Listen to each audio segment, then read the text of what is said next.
Oh, hi there guys, I've taken you over to that cemetery I was on about in Beaconsfield. Some of the graves here I think are a few hundred years old. In this church itself I think is about 500 years old, it must be.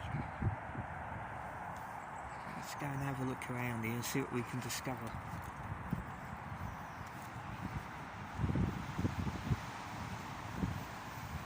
You can tell these graves are a few hundred years old at least. I mean, so you can't even tell what markings are on that. Let's have a go around here. Those are little butchers, as they say in London, isn't it?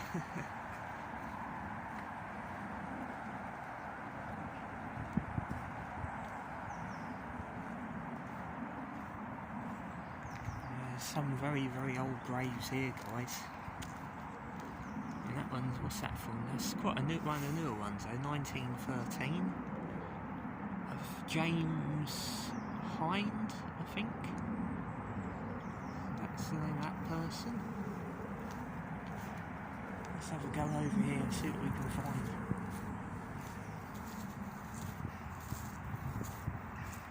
Yeah, there's really beautiful Tudor buildings around as well. That grave's from 1909.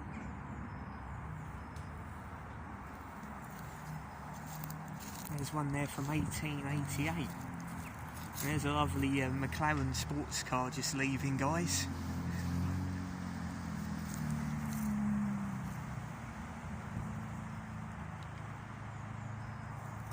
Yeah, I mean, it's just really, really old graves in here. This one here, if you can see, this person's from 1836, and the poor person, they didn't have enough money by the looks of it, have their name etched onto the gravestone. God rest their soul. Let's see what else we can find over here.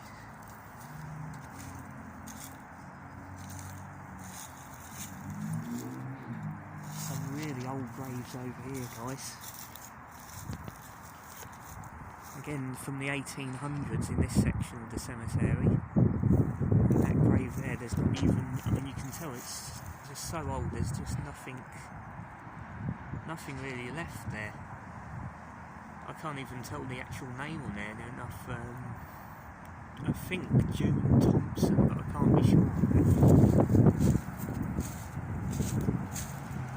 Let's hope the weather holds up while I'm in here, because I don't want it to start raining.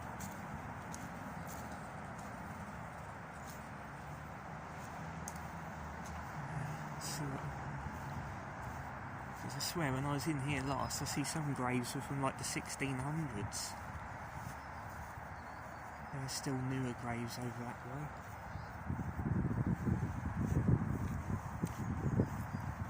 Let's have a walk over here.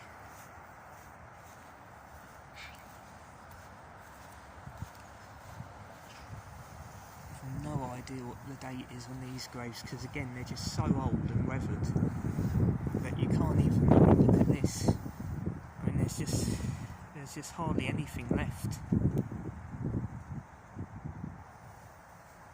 I mean, they've got to be a few hundred years old, surely.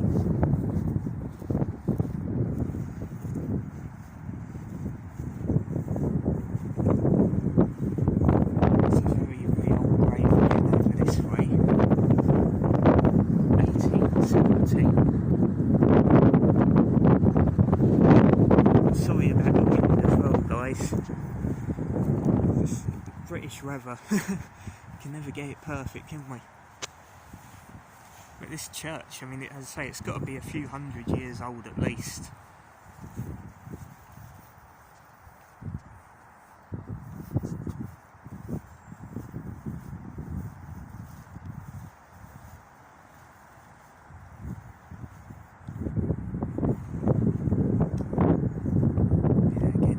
Are just so old, you can't even, you can't identify who's in them really, This one's got a name, just, there's no date, I think 1812. You can see that, this person there's Humphrey Chomley, I think.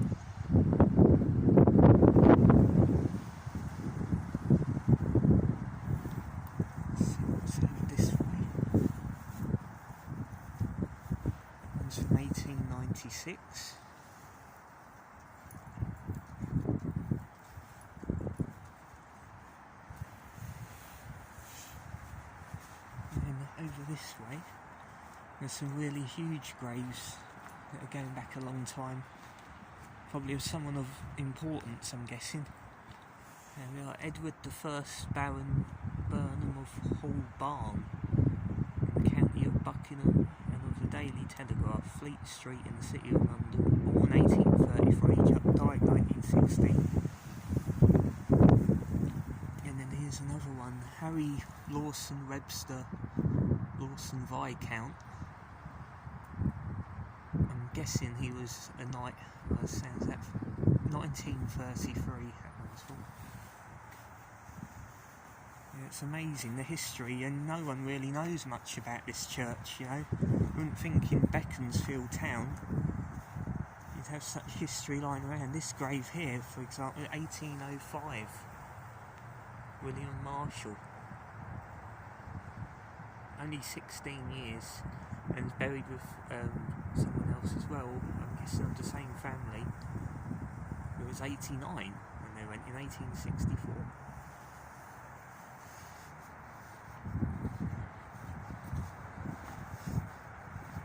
And there's a huge monument there, I don't know what that is, let's walk over that way.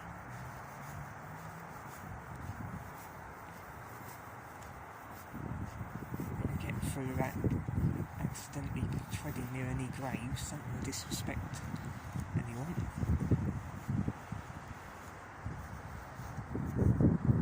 No idea which this is, it's a big huge monument, but again it's just so weathered you can hardly tell dates and names. And then there's a really big monument there. There's actually a grave just in the middle there, it looks like it's collapsed, that headstone.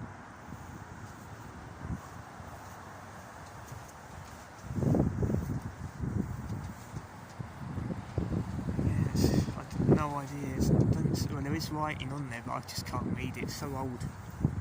But anyway there guys, I thought I'd just take you for a little tour around here. This is in Beaconsfield Old Town. It's just such, yeah, it's a beautiful church grounds here. So I hope you have a lovely day and I'll see you next time.